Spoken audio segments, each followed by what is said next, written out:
हाय, good morning student. सब कैसे हैं? अच्छे हैं? सुप्रभात हो गई, अच्छी सुबह हो गई, जल्दी से उठ गए। जल्दी उठना है रोज सुबह, और अपने सबके बड़ों को चरण स्पर्श करना है, प्रणाम करना है ना। हर रोज सिखाते हैं ना, अपने माता पिता दादा दादी सबके चरण स्पर्श करना, आशीर्वाद लेना है। आशीर्वाद से अपन बहुत आगे बढ़ते हैं। हमेशा बड़ों की रिस्पेक्ट करना है ना। और अब बड़ों के चरण छूना है। घर में जितने ही बड़े हैं आशीर्वाद लो, और जो छोटे हैं उनसे प्यार से बोलो। हमेशा जी करके बोलिए, तू तड़ाके से नहीं बोलना, अच्छे से बोलना, ठीक है। सुप्रभात, सु मतलब अच्छी, प्रभात मतलब सुबह, अच्छी सुबह हो गई। चलिए अब अपन देखेंगे वीडियो नंबर 8। तो हिंदी के जितने हम पीडीएफ भेज रहे हैं, नोटबुक और बुक पूरी कंप्लीट होना चाहिए। बुक में जितनी एक्सरसाइज है पूरी बुक में लिखिए। जो अधिकतम शब्द वाले क्वेश्चन आंसर है वो नोटबुक में लिखना है। आपको एक मैसेज मिलेगा जब आपको कॉपी चेक करवाना पड़ेगी। कॉपी चेकिंग में भी नंबर है। राइटिंग, हेड राइटिंग बहुत सुंदर होना चाहिए। मैं बार बार बोलती, राइटिंग बहुत अच्छी लिखना। आज हम पढ़ेंगे पाठ 15। क्या है? मोंगली आया गांव में। मोंगली वाली कहानी सुननी तो टीवी में पहले मोंगली वाला सीरियल में आता था। तो मोंगली कहाँ पे आया? गांव में। मोंगली क्या है? मोंगली एक बच्चा है जो जानवरों के बीच में रह के बड़ा हुआ है, फिर वह इंसानों के बीच में आया, तो उसमें क्या प्रतिक्रिया हुई, ये सब इस पाठ में बताया गया है। तो पेज नंबर निकालेंगे, पेज नंबर 58, पाठ 16। पाठ 16 क्या है? मोंगली आया गांव में। वीडियो नंबर है 8। चलिए, मोंगली आया गांव में। आप जानते ही हैं रुडयार्ड किपलिंग का जन्म 1865 मतलब 1865 में मुंबई में हुआ था। मुंबई मीन्स बम्बई में हुआ था। इन्होंने भारत में रहकर पत्रकारिता की और 1907 में इन्हें नोबेल पुरस्कार मिला। नोबेल पाने वाले पहले अंग्रेज लेखक थे। ये नोबेल पाने वाला कौन था? सबसे पहले अंग्रेज था जो लेखक थे, लिखते थे। और कैप्टन करेजियस किम और द जंगल बुक इनके मशहूर उपन्यास है। इनकी जंगल की बुक है, उन्होंने जंगल के बारे में पूरा लिखा। इनकी उपन्यास बहुत मशहूर है, फेमस है, प्रसिद्ध है। सन 1936 में इनका निर्धन हो गया, मतलब ये दुनिया से चले गए, निर्धन हो गया। द जंगल बुक में जिस मोंगली और जंगली जानवरों का चित्रण है, चित्रण मतलब जिसके बारे में बताया गया है, उन्हें भारतीय बता गया है। जिसने ये चित्रण करा है वह कैसे थे? भारतीय थे। मोंगली के कारनामे धारावाहिक इसी पुस्तक पर आधारित है। हमने बोला था टीवी में इसका धारावाहिक आता, सीरियल आता, सबने लिखा चड्डी पहन के फूल खिला है, वो है ना ये वाला।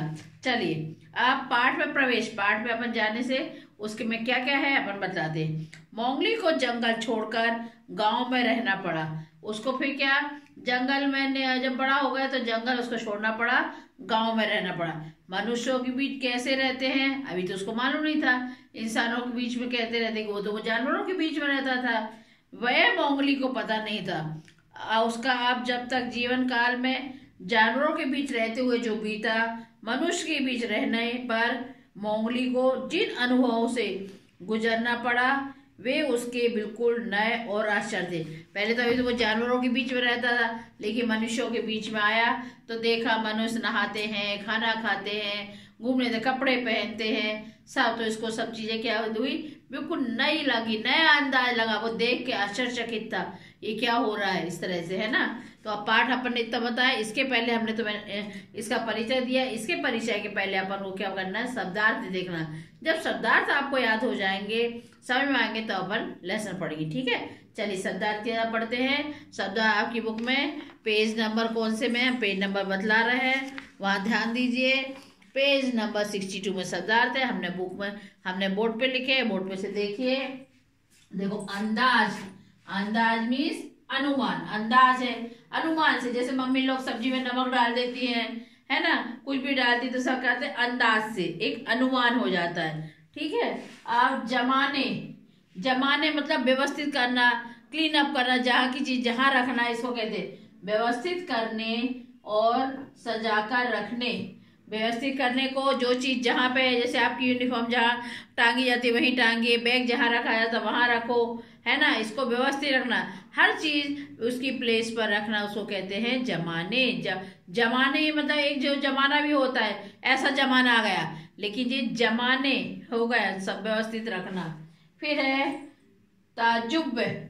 ताजुब हो गया, कितनी हैरानी हो गई कि ये लड़का फर्स्ट आ गया। जो बच्चा पढ़ता नहीं था आज वो फर्स्ट आ गया, हैरानी, आश्चर्य। फटकारा, फटकारा मीन्स डांटा, डराया। जब आप कोई गलत काम कर देते हो तो आपकी मम्मी फटकारती हैं, डांटती है, डराती है कि ऐसा काम नहीं करना। टीचर भी होमवर्क नहीं करते, कभी कभी डांटती है आपको, उसको बोलते हैं डांटा, फटकारा। फिर हुकुम। हुकुम, हुकुम मीन्स यहाँ पे लिखा है हुकुम, हुकुम मीन्स आदेश या आज्ञा। पहले अब ये जमाने, एक जमाने आ गए, यहाँ पे देखो आया था जमाने, अब यहाँ पे जाके नीचे बिंदी है। जमाने मतलब समय, युग, काल। जमाने मतलब समय, पहले का जमाना ऐसा था, अभी ऐसा चल रहा है, इसको ये समय, युग, काल। काल में समय। गोता, गोता नदी में जाते हैं, गोता लगाते हैं, डुबकी लगाते हैं, डुबकी, पानी अथवा, एक जो होता है अथवा विचारों में गहर होता है, कोई चीज में अपन बिल्कुल डूब जाना, कुछ चीज सोच रहे हैं तो गोते में उसी चीज के बारे में, तो गहरे विचारों में खो जाना। फिर आ जाएगा हुकुम। हुकुम मीन्स आदेश, आज्ञा। जब मीनिंग हो गए, अब चलिए पाठ पढ़ेंगे। पाठ की तरफ ध्यान दीजिए, पेज नंबर निकालेंगे 58, पेज नंबर 58। मोंगली को अपनी ताकत का अंदाज जरा भी नहीं था। मोंगली बहुत पावरफुल था, लेकिन उसको अपनी ताकत का जरा भी अंदाज नहीं था। अंदाज मतलब अपने पढ़ा ना, अनुमान नहीं था कि हम इतने स्ट्रोंग है ना। वह जब जंगल में रहता था, भालू, शेर, चीते और भेड़ियों के मुकाबले वह कमजोर था। जब जंगल में रहता था तो भालू, चीते, भेड़िया तो इससे ज्यादा पावरफुल है, ज्यादा ताकत, उससे तो ये कमजोर था क्योंकि ये इंसान था, वो लोग जानवर है, तो उसे ये नहीं मानता कि मैं इतनी ताकत, क्योंकि उनसे हमेशा कमजोर रहता था। फिर मैं यह बात उसे अच्छे से, और यह बात उसे अच्छे से मालूम थी कि यहाँ गांव में लोग कहते हैं कि मोंगली में सांड जितनी ताकत, सांड मतलब बैल, मोंगली में जो पावर है वो कहता है एक बैल जो किसी से लड़ने लगता, माने लगता, पछाड़ के गिरा देता है, तो मोंगली में जो ताकत थी वो कितनी थी, एक सांड के बराबर। सांड लड़ते हुए देखो महायुद्ध होता है जब, ठीक है ना।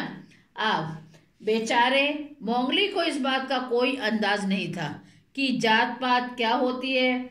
वह नहीं जानता था कि एक जाति का आदमी दूसरी जाति के आदमी से अलग कैसे रह सकता है। अब मोंगली तो जंगल में रहने वाला था, अब यहाँ पे गांव में आ गया, तो उसे जात पात कास्ट का कोई नॉलेज नहीं था कि ये भंगी है तो ये ब्राह्मण है तो ये राजपूत है, उसे कुछ भी नहीं मानता। और उसे ये भी नहीं मानता कैसे रहते जात जात से, बस इंसान को, जैसे सब जानवर, इंसान, तो उसे ये भी नहीं मानता कि जात पात में अलग अलग कैसे, एक जाति से दूसरी जाति में अलग कैसे हो सकते हैं, कैसे रह सकते हैं, ये भी अंदाज नहीं था। फिर एक दिन कुम्हार का गधा गड्ढे में गिर गया। कुम्हार रहता ना जो मिट्टी के बर्तन बनाते, तो कुम्हार लोग मिट्टी का ऐसे रहते गधे में, है ना, तो वो कहाँ गिर गया, गड्ढे में गिर पड़ा। मोंगली ने पूंछ पकड़कर उसे बाहर खींच लिया, गधे पर लदे बर्तन भी गिर गए। मोंगली ने बर्तन वापस जमाने में कुम्हार की मदद की ताकि कुम्हार अपने बर्तन काहीवाड़ा के बाजार में बेचने जा सके। कुम्हार था जो अपने बर्तन बनाता था, काहीवाड़ा एक गांव था, वहां गधे के उस पे पीठ पे रख के, और जाली रहती उसमें रख के बेचने जाता था। तो मोंगली ने उसकी हेल्प कर दी, सारे बर्तन रख दिए ताकि कुम्हार अपनी बर्तन बेचे चला जाए। लोगों के लिए यह बड़े ताज्जुब की बात थी कि मोंगली कुम्हार की मदद करे और गधे जैसे जानवर को हाथ लगाए। मोटे पंडित ने मोंगली को इस बात के लिए बहुत बड़ा, अब उसे तो कुछ नहीं माना था, उसने तो हेल्प कर दी। हर इंसान को एक इंसान से दूसरे इंसान की हेल्प करना चाहिए, सहायता करना चाहिए, मुसीबत है, मनुष्य का धर्म यही। जात पात तो हम सब ने बनाई बेटा, जात पात कुछ नहीं होती है, मनुष्य सब एक है, और मुसीबत में मनुष्य की ही हेल्प करता, सहायता करना हमेशा करना चाहिए। कभी कोई शिकायत जात पात की, उस पर ध्यान नहीं दो। इंसान जात पात नहीं होना, हमेशा दिल में ही अच्छाई होना चाहिए। कोई जात पात नहीं होती। तो इसलिए ब्राह्मण ने उसको क्या करा, डांटा। अरे तूने गधे से हाथ लगा लिया, कुम्हार को छू लिया। अब मोंगली तो इस बात का कोई मालूम नहीं था। अब देखो, जब मोंगली को लगा कि पंडित जी कुछ ज्यादा ही डांट रहे हैं, तो उसने पंडित जी को धमकाया, ज्यादा कुछ कहोगे तो तुम्हें भी गधे पर बैठा दूंगा। फिर भैया मोंगली था वो, तो उसने डांट तो सुन नहीं पाया कभी, क्योंकि अभी तो जंगल से आया था, डांट वाट भी नहीं मालूम थी उसे। तो उसने पंडित जी को डरा, ज्यादा डांटोगे तो क्या करेंगे, तुम्हें भी गधे पे बैठा दूंगा। हाँ, यह सुनकर पंडित जी को बहुत गुस्सा आया। उसने तुरंत जाकर मसुआ के पति से मोंगली की शिकायत कर दी और जंगल में भागे मोंगली को इसी परिवार ने अपने साथ रखा हुआ था। जो जंगल से जो लेके आए वहां थे, तो जो परिवार था उसने इसको रखा था। तो वहां जाकर उसने कहा, मोंगली को हुक्म सुना दिया कि कल से तुम भैंसे चराने जाओगे। और मोंगली को क्या काम दिया, तुम भैंस चराने जाओगे, जंगल जाओगे। चलिए, यह सुनकर सबसे ज्यादा खुशी पंडित या किसी और को नहीं, बल्कि खुद मोंगली को ही। मोंगली तो बहुत खुश हो गया, अरे जंगल जाएंगे, जंगल में सब जानवर मिल जाएंगे, भैंस चराने जाऊंगा। वो तो खुश हो गया। अब इस जिम्मेदारी की वजह से मोंगली पूरे गांव का सेवक बन गया था। इस नाते उसी रात मोंगली चौपाल पर पहुंच गया। अब भैया भैंसे आते चौपाल में, चौपाल मीन्स एक ऐसा चबूतरा होता है, वहां पे सब लोग बैठ के बातचीत करते हैं, अपना समय व्यतीत करते, उसको कहते हैं चौपाल। तो गांव में गूलर का एक बड़ा पेड़ था, जिसके नीचे एक चबूतरा बना था। इसी चबूतरे पर रोजाना रात को गांव के पुरुष इकट्ठे होते। इन लोगों में गांव का मुखिया, कोटवार, गांव का जो मुखिया होता है, एक मैं सदस्य रहता है, उसको कहते हैं कोटवार, चौकीदार, नाई और बलदेव शिकारी भी होते थे। रोज रात में ये लोग चौपाल में बैठकर गपशप करते थे। सब लोग क्या करते, एक बड़ा सा पेड़ था, वहां चबूतरा था, वहां बैठ के सब बातें करते हैं, जिसको कहते चौपाल। नाई को पूरे गांव में हर घर की पूरी खबर रहती थी। नाई लोग की तो आदत रहती है, बाल काटते जाएंगे, बातचीत करते जाएंगे, सारी खबर ले लेंगे। बलदेव शिकारी ने पास पुराने जमाने की एक बंदूक थी और वह अपने शिकार की बड़ी शेखी बघाड़ता था। बस शिकार करने आता था, अरे मैं तो ऐसा कर लेता, वैसा कर लेता, बहुत अपनी बड़ाई स्वयं करता था। नीचे चबूतरे पर इंसानों की चौपाल बैठती, ऊपर पेड़ पर बंदरों की महफिल जमती। यहाँ भी अपने बंदर बैठ जाते पेड़ पे, ऐसा ही वहां भी। चबूतरे में एक छेद था जिसमें एक कोबरा रहता, ओहो कोबरा सांप रहता था उस चबूतरे में। देखो, गांव के लोग रोज एक कटोरे में उसके लिए दूध रख देते, क्योंकि गांव में कोबरा को नाग देवता माना जाता था। अभी भी अपने कई जगह सांप निकलते तो उसको जाने दो चला जाएगा, उसको मारते नहीं है ना, पूजा करते नाग देवता की। लोग उनसे डरते थे, उसकी पूजा करते थे। चबूतरे पे गांव के बड़े बुजुर्ग देर रात तक बातें करते रहते थे, बहुत देर तक बातें, क्योंकि दिन भर तो सब काम करते, आप बैठ के बातचीत कर लो, थोड़ा सा मनोरंजन भी हो जाता है। जैसे तुम लोग आजकल मोबाइल चलाते मनोरंजन के लिए, टीवी देखते, पहले ना टीवी थी ना मोबाइल थी, मनोरंजन के लिए चौपाल में बैठ जाते, बातचीत करते थे। एक दूसरे को कभी भगवान की, कभी इंसान की, कभी भूतों की कहानियां सुनाया करते थे। इनमें सबसे ज्यादा कहानियां बलदेव के शिकार की होती थी। बलदेव शिकार करने जाता था, अपनी डींगा खुद भागता रहता था। वह जंगली जानवरों की ऐसी कहानी सुनाता था कि ताज्जुब के मारे वहां बैठे बच्चे की आंखें बाहर निकल जाती, आश्चर्य होता। वो कहानियां चलती रहती, बच्चे आंखें फाड़े कहानियां सुनते रहते। ज्यादातर कहानियां जानवरों की होती थी, क्योंकि जंगल उनके गांव से एकदम लगा हुआ था। हिरण और जंगली सुअर उनकी फसलें चट कर जाते थे, रात में घुस जाते थे। जंगली सुअर और हिरण उनकी फसलों को खा जाते थे। कभी कभी गांव के दरवाजे के पास ही शेर किसी इंसान को उठा ले जाता था, शेर भी उठा ले जाता, कभी आ जाता था। तो मोंगली को जंगल के बारे में काफी कुछ मालूम था, क्योंकि उसने इतने बरस, कई सालों तक वह कहाँ रहा था, जंगलों में जानवरों के साथ बिताए थे। यहाँ चबूतरे पर जंगल और जानवरों के बारे में गांव वालों की बातें सुनकर उसे जोर से हंसी आती, हा हा हा हा, कि यह घुटनों में मुंह छिपा कर हंसता, अपनी बंदूक गोद में रखे बलदेव एक किस्से के बाद दूसरा किस्सा, तीसरे का किस्सा सुनाता जाता। घुटने में मुंह छिपाए मोंगली अपनी हंसी पर काबू पाने की कोशिश करता रहता। मोंगली बहुत हंसता था। अरे जंगल में रहने वाला था, पर ढींगे हंसता था तो मोंगली मुंह छुपा के हंसता था कि कोई सुने तो फिर क्या होगा। इस कारण यह था कि कहानियों के जो कारनामे गांव वालों को भयानक जान पड़ते थे, मोंगली ऐसे कारनामे पलक झपकते कर दिया करता था। जितनी देर में किस्से चलते, मोंगली अपने पिछले जीवन में गोता लगाता रहता था। गोता लगाता मतलब ख्याल में खो जाता था कि मैं जंगल में रहता था, शेर के साथ खेलता था, ऐसा करता था। अब वह अपने ख्याल में खो जाता था। मोंगली अपने अतीत को भूलना चाहता था, पर ये किससे उन्हें फिर वही सब याद दिला। अतीत मतलब जो मोंगली पहले जहाँ गांव में जंगल में रहता था, अतीत मतलब बीता हुआ भूतकाल, उसको भूलना चाहता था। लेकिन ये कहानी किससे सुन सुनकर वह भूल नहीं पाता था। गनीमत यही थी कि मोंगली वहां अधिक देर तक बैठ नहीं पाता था। भरपूर नींद लेने के बाद उसे समय में सोना होता था, ताकि अगली सुबह फिर जानवरों को चराने के लिए जंगल में ले जा सके। मोंगली जानता था जब तक शेर खान का गुस्सा शांत ना हो जाए, पूरे गांव में ही रहना है। उसे गांव में ही रहना है। उतने दिन वह हंसी खुशी बिताना चाहता था। उसे क्या एक सजा मिली थी कि यहाँ पे भैंस चराने जाता था तो वह अपने टाइम से सोता था, टाइम पे उठता था। और यही मालूम था जब तक शेर खान का गुस्सा शांत न हो जाए उसे गांव में रहना पड़ेगा। उसे गांव में छोड़ दिया था।